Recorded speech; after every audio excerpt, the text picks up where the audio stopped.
in the past, or some of the businesses I have represented. So just give you some examples of how, if someone says to me, what do you do, or what's your business, of how I might tailor my description and see how I can then adapt it to reflect the person that I'm talking to. So here are some examples of elevator pitches for businesses that I'm familiar with. Number one, we make kosher biltong, and we can customize it for home delivery and sell it through shops. Everyone understand what that business does?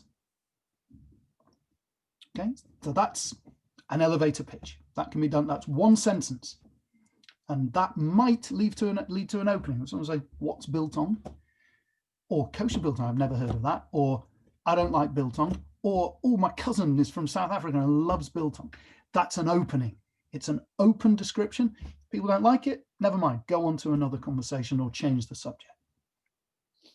Secondly,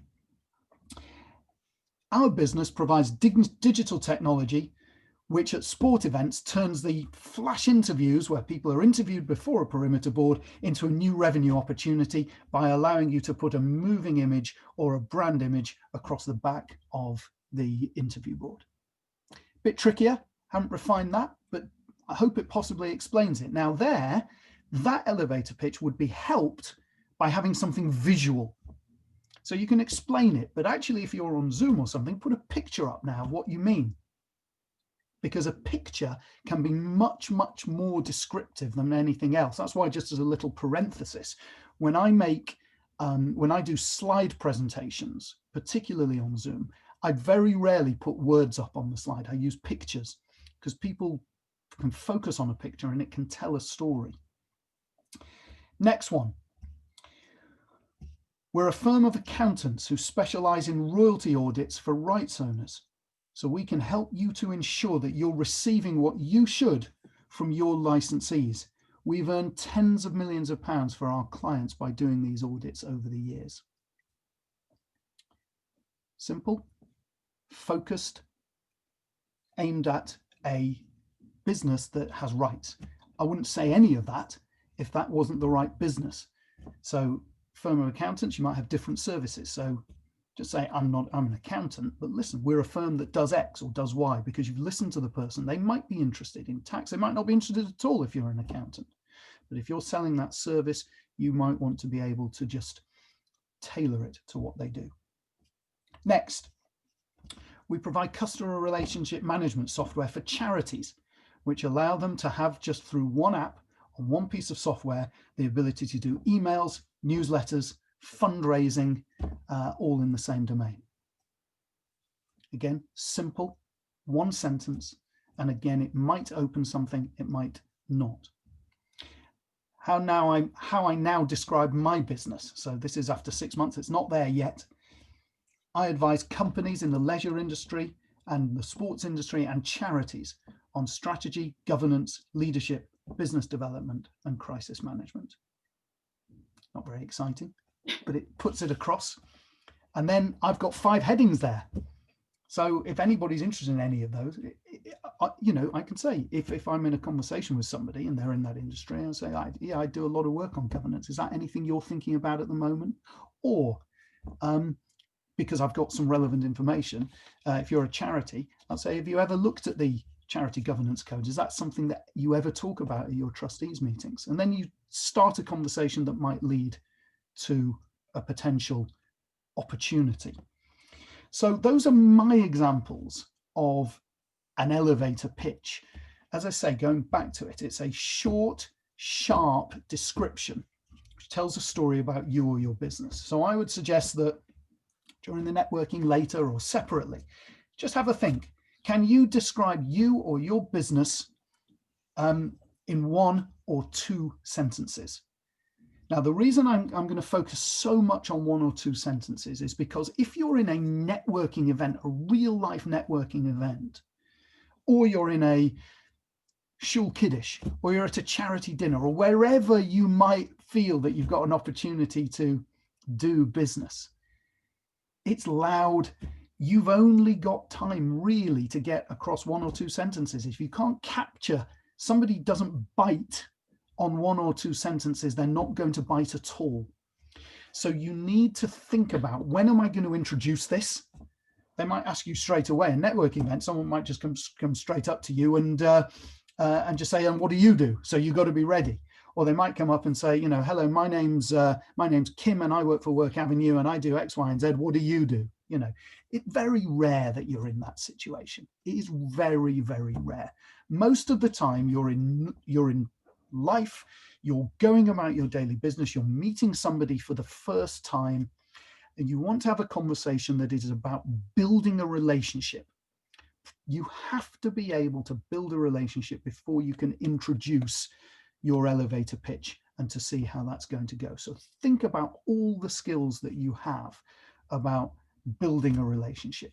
Be friendly, be open, listen, be interested, make comments, make a joke if you can, talk about something that's topical, that might be of mutual interest to you both. That's always a very good situation. So if you're at a charity dinner or whatever it is, wasn't the speaker good, bad, indifferent, boring, etc., etc., etc. Find some area of commonality that you can talk to somebody about. So that's about networking in the real world. As I say, I'm one of those people who is, I wouldn't say always on duty, but I am often on duty. I'm often just listening out. I don't want you to think, if you meet me in the street, that I'm sizing you up for a business opportunity. I don't want Joe to think that when I'm out with our friends on a Saturday night that I'm thinking about it. But you just never know, because I'm the type of person who is open. I like to start conversations. I like to listen to people. And as I described with the conversation I had when I went for a walk this past weekend, my antennae can go up when I feel that an opening has been created. But if it's not appropriate to do it, don't do it. If you're in a business networking event and you're face-to-face, it's really all about just establishing a rapport that allows you to put something in that is interesting to the other person. So don't think about what's interesting to yourself. Think about what's interesting to the other person. Let's spend a few minutes now, and then I'll stop for questions on how to potentially network in a remote world. Now, the principles are the same. It's all about listening to the other person and creating an opening and building a rapport that allows you to introduce something about your business, and your message needs to still be short, sharp, direct, and tell a story. But in the remote world, you have to make much more effort now to set up a conversation. You can't just bump into somebody and start a conversation. You need to create a mechanism to do it. And I'll talk about that later. That could be an email, could be a phone call, it could be an interaction on social media. You still need to be interested in finding out about the other person. So I'll give you an example. Social media. I will talk specifically about LinkedIn in a moment, because I think that's quite important, and I will talk about emails, but I just want to talk about Twitter. Twitter is not necessarily a business environment. Not necessarily. It can be a horrible environment. It can be bitter, but it also can be quite interesting. You can share stuff. People sometimes engage with you. What's really interesting is that I went on a little bit of a Twitter banter with one of the small number of people that I know on Twitter who is a public figure, somebody who has a career in the entertainment industry. They made a comment about football, and actually it was a comment about a commentator who I had worked with at ITV in the 1990s. So I engaged in a little bit of banter with that person on Twitter, and then you're all going to go and have a look who this is now. But and then afterwards, I sent him a personal message because I'd seen this person provide a performance somewhere, and I said, by the way, I thought that was outstanding what you did, very good, etc., etc. And offline, on direct messaging, we got to a situation where I said, actually, I think I might have something that might be of interest to you here. Would you mind giving me your email so that I can send you an email about a service that one of my clients provides? And I got the email and I've followed that up. So it's rare. That's the first time that's ever happened with me, but it does show that from an otherwise normal social interaction. And by the way, don't get hugely into bantering with people on Twitter because it never ends well. But from that, I was able to create an opening. So it can be done. It's the same principle. It's about, I started from the principle of saying to this person, I liked something that you did.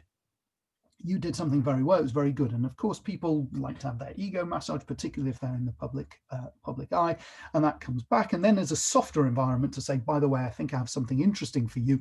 Can I have your email address? And I promise not to use it for anything else. And, you know, all of those things you have to do with people in the public eye. So it's about trying to find a point of connection with the other person. The difference, I think, with the online world is that you might have to introduce your elevator pitch earlier on in the interaction. That's the thing.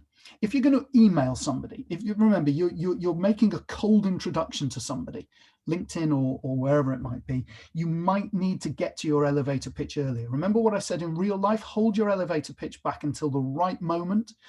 In the online world, in the virtual world, you might need to be a bit early. You might need to introduce it in your opening email.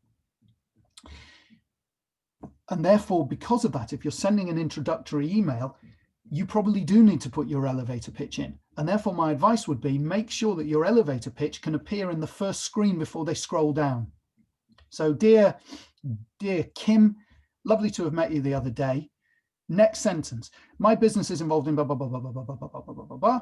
That's what they read before they then need to scroll down with, if this is of interest to you, best wishes, yours sincerely, you know, whatever you might do. Get your elevator pitch in the thing that appears first on the screen. Or the other way round, sorry, Simon, to introduce, as you could, if you've got a reason, like a hook, I saw that you've done this as a hook, and then you can put your elevator pitch in as well, because then it's about them before then it's about you. But get it all on the first screen before they have to scroll down. So that's, I think, the important point. The other way to do it is a LinkedIn invitation. Now, I don't know how many of you use LinkedIn, and I'm sure that there'll be seminars at Work Avenue can run about how to use LinkedIn effectively. I use it a lot. I find it a very useful business tool, and I'm constantly trying and probing to see how to make it more useful. I'm trying to see what things work.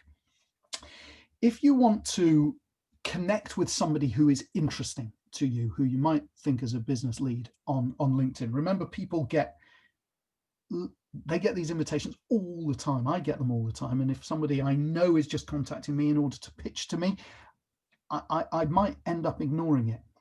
So if you want to connect with somebody on LinkedIn and you know you want to pitch with them, you've got to make it look as though you're not trying to do that. So the first invitation that you make, you should customize it if you can, and make it about them and you if possible.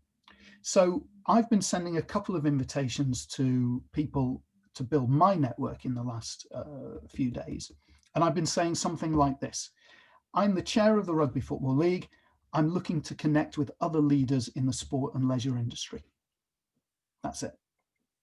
Now that says something about me, but it says something about them. I think that they're a leader in the sports and leisure industry. And I have to say, the vast majority of people will accept the invitation like that. Once you've done that, then you can choose whether you want to follow up. So I think that working through LinkedIn, again, is another different way of finding an elevator pitch angle and getting you in, but you have to tailor it to the other person. So I do have some experience from LinkedIn of where going straight in with a sort of a sales or elevator pitch doesn't work. Before coming on today, I looked back through some of my messages that I sent, and there were a couple of people where I read something in the newspaper and I was really interested. I thought that there was something that I could do to help. I found them on LinkedIn and I sent them a direct message. Didn't work. It didn't work. Once I got better and more comfortable with LinkedIn, I realized that perhaps a better way to do it is to try and connect with them first to see whether you can strike a rapport with them. You may or may not. And only if you do, then you go in with the elevator pitch. Going hard in first doesn't always work. So as I say, give the impression that you're interested in them and you are relevant to them. So if you found somebody that you want to connect with, and they connect back with you, go back and congratulate them on something that they've done. If it's a new role, congratulate them on the new role. If they've had a post that was interesting, don't just like it, come in and say something. Dear Kim, I thought that was very interesting. You know, I'd be very interested in your thoughts on X, or whatever it might be, comment on that. If they're somebody that you want to research and you want to know about their business, look them up, comment on something that they've done. Again, another example, a football agent representing a player, actually a player that I wanted Leeds United to hold on to, actually managed to move that player to a different club. I actually reached out to connect with this person, and when they connected back with me, I sent them a message, said, by the way, I thought the way that you handled this particular player through all of that, although I'm disappointed personally with the outcome, I thought it was exemplary, well done. I wish you the best of luck. That came, thank you very much. That's really kind of you, you know, and now we've established that's the start of a relationship. I haven't said anything about business, but I've established a contact that at some point we may be able to follow up on. If they engage with you, and they engage with you in the right way, then you can go in with your elevator pitch and you try and take them out of the LinkedIn environment and into the real environment with a phone call or an email or a meeting or something of that nature. So those are my thoughts. I've tried to put a structure to them, a bit sort of random, but I hope that it's given some thought. And there are, you know, I'm happy to take some questions. I can see people have been posting them on the chat. I'll read them outside to you. Right. Thank you. Thanks, everybody. Simon, that was absolutely brilliant. I'm just going to go on to questions now. So the first one came from Johnny Posner, which is, how do you manage the timing of when to and not to ask if there's an opportunity for collaboration from a first encounter? Like, how long afterwards do you recommend to go direct post a networking event, for example, he said? Look, there's no hard and fast rule. It's how well you felt you had a rapport with them. You know, if you feel you've had a good rapport, I would follow up immediately, but softly. Lovely to have met you yesterday. I thoroughly enjoyed our conversation. It was really interesting for me to hear about X, Y, and Z. I look forward to keeping in touch. Perhaps we could fix up to meet, you know, something along those lines. If it's gone very well, you can follow up straight away. If it's gone badly or you're not sure, leave it a period of time and then say, but not too long. You know, I say a week is just about at the outer limit. If you've met somebody and you want to follow up, say, you know, it was lovely to meet you last week. Hope you enjoyed the event. Just sending you my contact details so we can remain in touch. If you want to ever chat about blah, blah, blah, blah, blah, here I am, or whatever it might be. Great, thanks, Si. And also, just for everybody, I believe our next networking workshop, which will cover more of these points, is on January the 25th. So you can sign up there if you want to. So we've had a nice a question from Juliet Landau Pope saying, how much are your, for LinkedIn, how much are you posting content on LinkedIn to raise your profile, or are you focusing more on reaching out to new contacts? It's a bit of both, actually. It's a bit of both. It's a bit about making people aware that I exist and here's what I do, also in order to generate new content, generate new contacts. So I've gone through a spell of posting articles, and I'm going to move into a spell of doing an article once every couple of weeks, just to see, and also creating posts and commenting on others. So it's really, look, I think there's no right or wrong, and I'm trying things that do and don't work, but I have direct evidence that profile raising can help. For example, a headhunter found me to see if I would be interested in a non-exec position after I'd posted something. And on other things, it is about making contacts, and it's a slow burn. Certainly the one post that generated more coverage for me, I posted something when I left the JLC about the 9 things that modern CEO does when they leave a role.